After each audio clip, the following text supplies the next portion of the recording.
Time now for the lowdown with Magic Creeper. We gave you the lowdown on the Performance Racing Industry Show in Indianapolis a couple of weeks ago. All kinds of great stuff laid out there. We saw race cars and teams. We saw different kinds of machinery. And all I could think about when I was there is how much all these folks could use the Magic Creeper.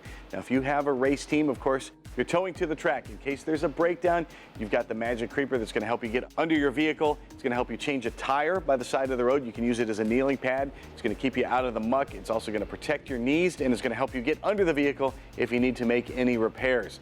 Once you get to the racetrack, if you got some heavy stuff you need to move and the teammates aren't around, maybe you're a one-man band, well, you can use the Magic Creeper to slide some stuff out like a conveyor belt. It'll handle a few hundred pounds. You'll be able to move some heavy stuff really easily. And of course, once you're in the pits, especially if you're a sportsman racer, you're probably pitted in the grass somewhere, maybe even some gravel. You can use the Magic Creeper as a pad to get under the car. You can use it to do your routine maintenance or do any kind of setup work you need to do for your car to get ready for the races. Whether you're a professional racer or just a homeowner, you're going to find all kinds of uses for the Magic Creeper in and around the house, in and around your garage, and in and around your vehicle. You can get the original Magic Creeper only in one place, MagicCreeper.com.